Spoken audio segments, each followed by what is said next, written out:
तो स्वागत है आप लोगों का एक और नए धमाकेदार वीडियो में। आज के इस वीडियो में दोस्तों मैं आप लोगों को क्या होता है जब वाली 9 महत्वपूर्ण अभिक्रियाओं को बताने वाला हूं। जी हाँ दोस्तों, अगर आप लोग ये 9 महत्वपूर्ण अभिक्रियाओं को अच्छे से समझ लेते हो, अच्छे से याद कर लेते हो, तो आप लोगों के बोर्ड एग्जाम में 5 मार्क्स फिक्स हो जाएंगे। जी हाँ दोस्तों, क्योंकि आप लोग प्रीवियस ईयर का क्वेश्चन पेपर उठा करके देख सकते हो। ये दोस्तों क्या होता है जब वाले रिएक्शन हर साल आप लोगों के 5 मार्क्स में पूछे जाते हैं केमिस्ट्री के पेपर में। तो दोस्तों आज के इस वीडियो को देखने के बाद आपके 5 मार्क्स फिक्स होने वाले हैं। तो चलिए बिना देर के वीडियो की शुरुआत करते हैं।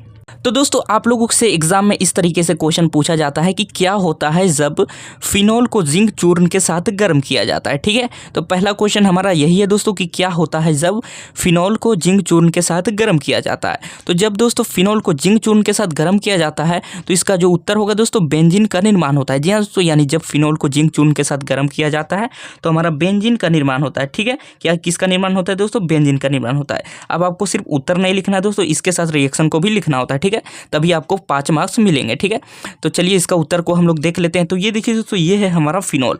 मैं यहाँ पे लिख देता हूँ दोस्तों फिनोल को। ठीक है, ये देखिए दोस्तों, ये हमारा हो गया फिनोल। ठीक है, ये फिनोल है और ये जो है जिंक चूर्ण है। जब जिंक चूर्ण के साथ इसको हीट किया जाता है दोस्तों, ये जो त्रिभुज का साइन देख रहे हैं इसका मतलब होता है दोस्तों गर्म करना। ठीक है, तो जब हीट किया जाता है तो हमारा यहाँ पे बेंजीन का निर्माण होता है। जैसे कि देख सकते हो दोस्तों, ये बेंजीन का फिगर है, बेंजीन का संरचना है और प्लस में दोस्तों जिंक ऑक्साइड का हमारा निर्माण होता है। ठीक है, तो इसका नाम आपको नीचे में लिख देना है दोस्तों। नाम आपको छोड़ना नहीं है, नाम आपको लिख देना है, क्योंकि नाम अगर आप लोग नहीं लिखोगे दोस्तों तो वैसे तो दिक्कत नहीं है मगर मार्क्स कटने की संभावना कम हो जाएगी। ठीक है, दोस्तों पहला क्वेश्चन उम्मीद है कि आपको समझ आ गया होगा कि जब फिनोल को जिंक चूर्ण के साथ गर्म किया जाता है तो बेंजीन का निर्माण होता है। ठीक है दोस्तों, आप लोग एज इट इज इसको कॉपी में अपने लिखते चलिए और इसे अच्छे से घर पे आपको प्रैक्टिस कर लेना है 2 से 3 बार। ठीक है, मैं फिर से एक बार समझा देता हूँ। ये देखिए दोस्तों, ये फिनोल है। ठीक है, फिनोल है, OH यहाँ पे लगा हुआ है बेंजीन रिंग के साथ, तो ये फिनोल होता है। फिर जिंक चूर्ण के साथ आप जब इसको दोस्तों हीट करोगे तो यहाँ पे बेंजीन का निर्माण होगा। फिर और दोस्तों यहाँ पे ZNO का निर्माण होता है। ठीक है, चलते हैं अगले क्वेश्चन की तरफ। अगला क्वेश्चन है दोस्तों, शुष्क ईथर की उपस्थिति में मेथाइल ब्रोमाइड सोडियम धातु से अभिक्रिया करता है। जी हाँ दोस्तों, यानी क्या होता है जब शुष्क ईथर की उपस्थिति में मिथाइल ब्रोमाइड सोडियम धातु से अभिक्रिया करता है। तो उत्तर जो हो जाएगा दोस्तों हमारा एथेन का निर्माण होता है। क्योंकि आपने पढ़ा होगा दोस्तों कि ये वुड्ज अभिक्रिया है, जब सोडियम धातु से अभिक्रिया करता है एल्किल हैलाइड तो ये वुड्ज अभिक्रिया होता है। तो वुड्ज अभिक्रिया के अनुसार दोस्तों एथेन का निर्माण होता है। ठीक है, अब आपको इसका रिएक्शन लिखना है। तो रिएक्शन है दोस्तों, ये देखिए CH3Br दोस्तों हमारा होता है मिथाइल ब्रोमाइड। तो मैं इसे लिख देता हूँ नीचे में। ये देखिए दोस्तों मिथाइल ब्रोमाइड। ठीक है, मैं इसे लिखते चलता हूं दोस्तों आप लोगों के सामने ताकि आप लोगों को भी समझ आए। ठीक है, ये देखिए दोस्तों, ये मिथाइल ब्रोमाइड है CH3Br और यहाँ पे Na मतलब दोस्तों सोडियम। सोडियम से जब अभिक्रिया करता है दोस्तों मिथाइल ब्रोमाइड शुष्क ईथर की उपस्थिति में दोस्तों, तो हमारा यहाँ पे किसका निर्माण होता है? तो एथेन का निर्माण होता है। जी हाँ दोस्तों, एथेन का निर्माण होता है। तो आपको यहाँ पे इसका नाम भी मेंशन कर देना है कि ये क्या है, एथेन है और ये सोडियम ब्रोमाइड है। इसका मेंशन करने की जरूरत नहीं है दोस्तों, आपको मेन प्रोडक्ट इसका मेंशन करना है एथेन दोस्तों।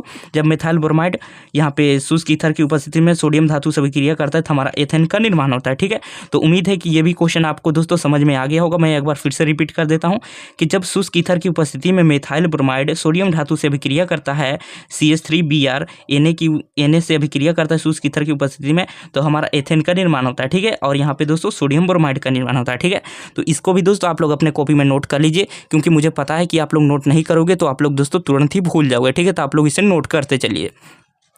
अब चलते हैं अगले क्वेश्चन की तरफ। अगला क्वेश्चन है दोस्तों, मीथेन को ओजोन से अभिक्रिया कराया जाता है। यानी दोस्तों क्या होता है जब मीथेन को ओजोन से अभिक्रिया कराया जाता है? जी हाँ दोस्तों, ओजोन का जो सूत्र होता है वो हमारा O3 होता है। ठीक है, तो उत्तर है दोस्तों फॉर्मल्डिहाइड का निर्माण होता है। जी हाँ दोस्तों, जब मीथेन को ओजोन से अभिक्रिया कराया जाता है तो फॉर्मल्डिहाइड का निर्माण होता है। अब इसका रिएक्शन देखते हैं। तो मीथेन का फॉर्मूला तो आपको सब पता ही होगा दोस्तों कि CH4 होता है मीथेन का फॉर्मूला, जैसा कि आप लोग यहाँ पे देख सकते हो। ये देखिए दोस्तों, ये मीथेन है और ओजोन का फॉर्मूला दोस्तों हमारा O3 होता है। ठीक है, तो आपको इसे भी याद कर लेना है कि ओजोन का जो फॉर्मूला होता है वो हमारा O3 होता है। ठीक है, और यहाँ पे दोस्तों जब इसे गर्म किया जाता है मोलिब्डेनम और नवजात ऑक्सीजन की उपस्थिति में तो यहाँ पे हमारा फॉर्मल्डिहाइड का निर्माण होता है, यानी HCHO का निर्माण होता है। ठीक है, उसके साथ ही दोस्तों हमारा जल और ऑक्सीजन का निर्माण होता है। तो आपको यहाँ पे लिख देना है दोस्तों कि फॉर्मल्डिहाइड का निर्माण होता है। मैं यहाँ पे लिख देता हूँ फॉर्मल्डिहाइड। ठीक है, तो ये देखिए दोस्तों, ये हमारा HCHO क्या होता है, तो फॉर्मल्डिहाइड।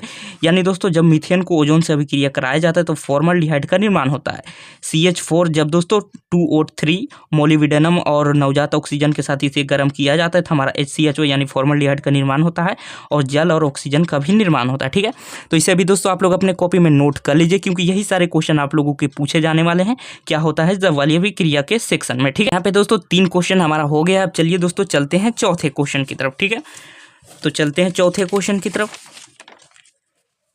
तो ये देखिए दोस्तों, आ गया है हमारा चौथा क्वेश्चन, जैसा कि आप लोग यहाँ पे देख सकते हो। चौथा क्वेश्चन है दोस्तों, सोडियम एसीटेट को सोडा लाइम के साथ गर्म किया जाता है। जी हाँ दोस्तों, यानी क्या होता है जब सोडियम एसीटेट को सोडा लाइम के साथ गर्म किया जाता है, तो इसका जो उत्तर हो जाएगा दोस्तों, मीथेन का निर्माण होता है। जी हाँ दोस्तों, मीथेन का निर्माण होता है। चलिए इसका रिएक्शन देख लेते हैं। तो ये देखिए दोस्तों, ये है हमारा सोडियम एसीटेट। ठीक है, तो मैं इसे लिख देता हूँ। ये देखिए दोस्तों, सोडियम एसीटेट है जिसे CH3CNO कहते हैं, COONA कहते हैं। ठीक है, तो सोडियम एसीटेट मैं लिख देता हूँ दोस्तों। ये देखिए सोडियम एसीटेट मैंने लिख दिया है। तो सोडियम एसीटेट दोस्तों सोडा लाइम के साथ अभिक्रिया करता है। तो ये देखिए दोस्तों NaOH यानी सोडियम हाइड्रोक्साइड, कोई भी हम लोग सोडा लाइम बोलते हैं, तो आपको इसे याद कर लेना है कि ये जो है दोस्तों सोडियम हाइड्रोक्साइड, ये सोडा लाइम है। ठीक है, और यहाँ पे दोस्तों उत्प्रेरक है हमारा कैल्शियम ऑक्साइड, और इसे जब गर्म किया जाता है तो हमारा मीथेन का निर्माण होता है। जी हाँ दोस्तों, CH4 का निर्माण होता है मीथेन। तो इसे भी आपको यहाँ पे लिख देना है, मेंशन कर देना नाम को। और यहाँ पे दोस्तों Na2CO3 हो जाएगा। ठीक है, यानी सोडियम बाइकार्बोनेट। तो आपको दोस्तों इसे भी याद कर लेना है। मैं अब एक बार फिर से समझा देता हूँ कि जब सोडियम एसीटेट को सोडा लाइम के साथ गर्म किया जाता है तो किसका निर्माण होता है, मीथेन का निर्माण होता है। तो यहाँ पे अभिक्रिया है दोस्तों CH3COONA NaOH, और यहाँ पे कैल्शियम ऑक्साइड की उपस्थिति में दोस्तों जब इसे गर्म करेंगे तो CH4 का निर्माण होगा और Na2CO3 का निर्माण होगा। तो आप लोग दोस्तों इसे लिख लीजिए अपने कॉपी में, क्योंकि आप लोग भूल जाओगे। ठीक है, चलते हैं अगले क्वेश्चन की तरफ। अगला क्वेश्चन है दोस्तों हमारा, कैल्शियम कार्बाइड की अभिक्रिया जल से कराई जाती है। जी हाँ दोस्तों, यानी क्या होता है जब कैल्शियम कार्बाइड की अभिक्रिया जल से कराई जाती है, तो उत्तर हमारा हो जाएगा एसिटिलीन गैस का निर्माण होता है, यानी C2H2 का निर्माण होता है। अब इसका रिएक्शन देख लेते हैं। तो ये देखिए दोस्तों CaC2 है दोस्तों, और यहाँ पे ब्रैकेट में इसका संरचना मैंने बना रखा है। CaC2 का संरचना इस तरीके से होता है दोस्तों। आप लोग संरचना बनाइए या इसका सूत्र लिखिए, दोनों में से कोई भी एक कर सकते हो दोस्तों। और मैंने यहाँ पे इसलिए ब्रैकेट में यहाँ पे संरचना भी इसका ड्रॉ कर दिया ताकि आपको दिक्कत ना हो। ठीक है, तो अब ये दोस्तों जल से भी क्रिया करेगा। जल से भी क्रिया करेगा दोस्तों, तो किसका निर्माण होगा, एसिटिलीन गैस का, यानी C2H2 का। तो ये देखिए दोस्तों, ये है हमारा एसिटिलीन गैस। आपको इसे याद कर लेना है कि जब कैल्शियम कार्बाइड की अभिक्रिया जल से कराई जाती है तो किसका निर्माण होता है, तो एसिटिलीन गैस का निर्माण होता है। एसिटिलीन गैस किसे कहते हैं दोस्तों, C2H2 को। ठीक है, और यहाँ पे कैल्शियम हाइड्रोक्साइड का भी निर्माण होता है। तो आपको इसे याद कर लेना है। चलते हैं छठे क्वेश्चन की तरफ। छठा क्वेश्चन है दोस्तों, जब फिनोल की अभिक्रिया ब्रोमीन जल के साथ कराई जाती है। जी हाँ दोस्तों, ये भी वेरी इंपॉर्टेंट रिएक्शन हमारा होने वाला है कि जब फिनोल की अभिक्रिया ब्रोमीन जल के साथ कराई जाती है तो क्या होता है। तो इसका उत्तर दोस्तों मैंने नीचे लिख रखा है कि 2,4,6 ट्राइब्रोमोफिनोल का निर्माण होता है। जी हाँ दोस्तों, चलिए अब इसका रिएक्शन देख लेते हैं। तो ये देखिए दोस्तों, ये हमारा फिनोल है, इसमें तो कोई शक नहीं है, क्योंकि बेंजीन रिंग के साथ अगर OH समूह जुड़ा रहे तो वो दोस्तों फिनोल होता है। ठीक है, और यहाँ पे ब्रोमीन जल यानी 3Br2। जी हाँ दोस्तों, ये 3 यहाँ पे हमें संतुलित करने के लिए हमने लगाया 3। ठीक है, तो Br2 के साथ जब ये अभिक्रिया करेगा यानी ब्रोमीन जल के साथ, तो इस क्या निर्माण होता है दोस्तों, तो 2,4,6 ट्राइब्रोमोफिनोल का निर्माण होता है। जी हाँ दोस्तों, इसका जो नाम है 2,4,6 ट्राइब्रोमोफिनोल। जी हाँ दोस्तों, ट्राइब्रोमोफिनोल इसका जो है ओरिजिनल नेम हो जाएगा। ठीक है, तो आपको इसे भी मेंशन कर लेना है दोस्तों कि जब फिनोल की अभिक्रिया ब्रोमीन जल के साथ कराई जाती है तो किसका निर्माण होता है, 2,4,6 ट्राइब्रोमोफिनोल का। ठीक है, यानी दोस्तों यहाँ पे फिनोल है, ये देख सकते हैं फिनोल, और यहाँ पे Br2 से जब इसकी अभिक्रिया कराएंगे तो हमारा 2,4,6 ट्राइब्रोमोफिनोल का निर्माण हो जाएगा। ठीक है, तो इसे भी दोस्तों आप लोग अपने कॉपी में नोट कर लीजिए और अच्छे से याद कर लीजिए। तो चलते हैं दोस्तों अब हम लोग 7वें क्वेश्चन की तरफ। तो 7वां क्वेश्चन है दोस्तों, क्या होता है जब फिनोल सांद्र नाइट्रिक अम्ल के साथ अभिक्रिया करता है। जी हाँ दोस्तों, क्या होता है जब फिनोल सांद्र नाइट्रिक अम्ल के साथ अभिक्रिया करता है, तो इसका जो उत्तर हो जाएगा दोस्तों 2,4,6 ट्राइनाइट्रोफिनोल का निर्माण होता है। जी हाँ दोस्तों, यानी जब फिनोल सांद्र नाइट्रिक अम्ल के साथ अभिक्रिया करता है तो 2,4,6 ट्राइनाइट्रोफिनोल का निर्माण होता है। अब चलिए इसका रिएक्शन देख लेते हैं। तो ये देखिए दोस्तों, ये रहा हमारा फिनोल। जी हाँ दोस्तों, मैं इसका नाम लिख देता हूँ।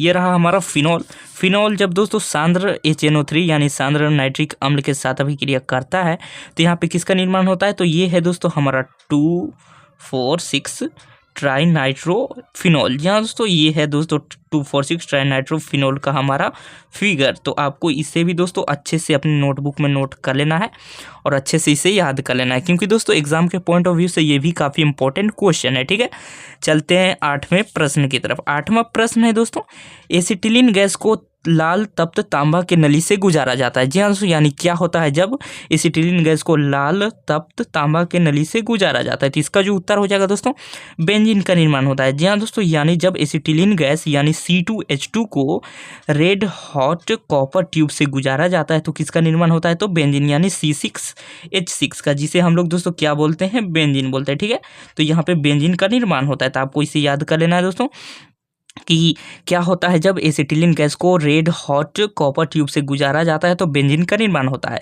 यानी C2H2 को दोस्तों लाल तप्त तांबा नली से गुजारने पर C6H6 यानी बेंजीन का निर्माण होता है। ठीक है, तो इसे भी आपको नोट कर लेना है अपने नोटबुक में। ठीक है, चलते हैं आखिरी और 9वें अभिक्रिया की तरफ। तो 9वां अभिक्रिया है दोस्तों, क्या होता है जब PCl5 को गर्म करते हैं? जी हाँ दोस्तों, क्या होता है जब PCl5 को गर्म करते हैं? तो जब PCl5 को गर्म करते हैं दोस्तों तो PCl3 तथा PCl2 का निर्माण होता है। जी हाँ दोस्तों, जब PCl5 को गर्म करते हैं तो यह विघटित होकर PCl3 तथा क्लोरीन गैस का निर्माण करता है। इसका रिएक्शन देख लेते हैं दोस्तों। तो ये देखिए PCl5 यानी फॉस्फोरस पेंटाक्लोराइड है दोस्तों।